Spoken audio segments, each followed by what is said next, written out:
नमस्कार, आप देख रहे हैं केडी न्यूज। केडी न्यूज में आपका स्वागत है। सुल्तानपुर जनपद में एमएलसी प्रत्याशी के लिए आज नामांकन पत्र दाखिल किया गया, जहां एक तरफ भाजपा ने शैलेंद्र प्रताप सिंह को मैदान में उतारा है, तो वहीं सपा ने सपा सरकार में मंत्री रहे गायत्री प्रजापति की बहू शिल्पा प्रजापति को अपना प्रत्याशी बनाया। हम आपको पहले सपा सरकार में मंत्री रहे गायत्री प्रजापति की कहानी सुनाते हैं और फिर अगले अंक में जनपद में कहे जाने वाले एमएलसी शैलेंद्र प्रताप सिंह की पूरी कवरेज लेकर आएंगे। पहले हम आपको पूर्व मंत्री की फर्श से अर्श की कहानी बताते हैं, देखें पूरी रिपोर्ट। अमेठी जनपद के गौरीगंज गैंग रेप व पास्को एक्ट के मामले में दोषी ठहराए गए गायत्री प्रसाद प्रजापति की समृद्धि का इतिहास ज्यादा पुराना नहीं है। गायत्री के आर्थिक रूप से मजबूत होने का सिलसिला वर्ष 2000 के बाद शुरू हुआ। 1993 में राजनीति से जुड़कर 2012 में वे पहली बार विधायक फिर मंत्री बने, तो उनकी उन्नति को पंख लग गए। गायत्री के फर्श से अर्श पर पहुंचने की कहानी फिल्म सरी की है। गायत्री प्रसाद प्रजापति का जन्म 1963 में शहर से सटे परसावा गांव के एक बेहद गरीब परिवार में हुआ था। शुरुआत में ठेके के छोटे मोटे काम करने वाले गायत्री प्रजापति 90 के दशक में राजनीति में आए। राजनीति का चस्का गायत्री प्रजापति के जीवन में बड़ा बदलाव लेकर आया। गायत्री 1993 में पहली बार बहुजन क्रांति दल के टिकट पर अमेठी से विधानसभा चुनाव लड़े और कुल 1526 वोट हासिल किया। इसके बाद 1996 में उन्हें समाजवादी पार्टी ने अमेठी से टिकट दिया और चुनाव में 25,112 वोट पाकर वो तीसरे नंबर पर रहे। 2002 में सपा ने अमेठी विधानसभा क्षेत्र से फिर उन्हें अपना प्रत्याशी बनाया। इस चुनाव में भी 21,764 वोट पाकर वे तीसरे स्थान पर रहे। लगातार 3 चुनाव हारने व राजनीति में गहरी पैठ बनाने के बाद गायत्री ने प्रॉपर्टी के क्षेत्र में भाग्य आजमाना शुरू कर दिया। वो क्षेत्र भी उनके लिए मुफीद साबित हुआ। 2002 से 2012 के चुनाव तक गायत्री तकरीबन क्षेत्र से नदारद रहकर अपनी आर्थिक स्थिति मजबूत करने में जुटे रहे। 2012 में सपा ने एक बार फिर उन्हें अपना प्रत्याशी बनाया। टिकट मिला तो गायत्री अपनी मजबूत आर्थिक स्थिति के बल पर लोगों को साधने में सफल रहे। 2012 में गायत्री प्रजापति को 58,434 वोट मिले। गायत्री पहली बार चुनाव जीतकर विधानसभा पहुंचे तो मुलायम सिंह यादव की कृपा से उन्हें मंत्री पद से नवाजा गया।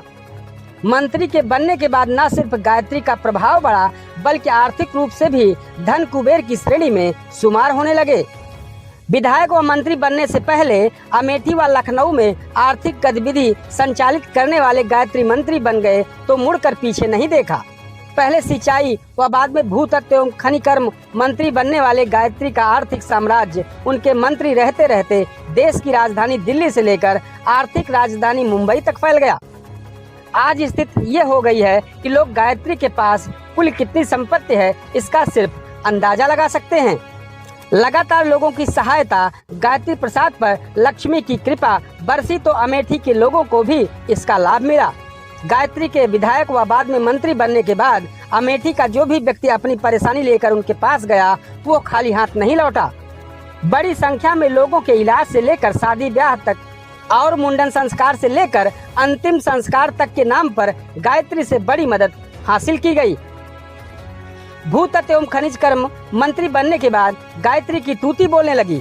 मंत्री बनने के बाद न सिर्फ गायत्री का आर्थिक साम्राज्य दिन दूनी रात चौगुनी गति से बढ़ा, बल्कि अमेठी के सभी 4 ब्लॉकों में उनके खास समर्थक तक करोड़ों में खेलने लगे।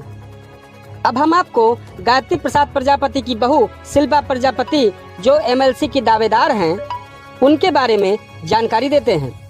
सुल्तानपुर विधान परिषद सदस्य पद के लिए समाजवादी पार्टी ने पूर्व कैबिनेट मंत्री गायत्री प्रजापति की बहू शिल्पा प्रजापति को उम्मीदवार बनाया। सोमवार को दोपहर बाद वो नामांकन पत्र दाखिल की। हम आपको उनके बारे में जानकारी देते हैं। शिल्पा प्रजापति समाजशास्त्र से परास्नातक हैं। अब तक वो राजनीति से दूर रही।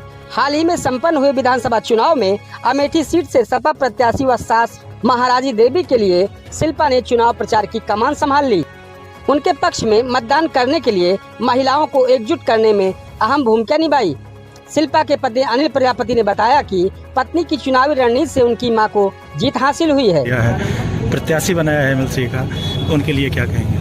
पहले तो मैं ये कहना चाहती हूँ अखिलेश भैया को बहुत बहुत धन्यवाद करती हूँ और जनता से उम्मीद है कि भारी मतों से हमको जिताएंगे। जी,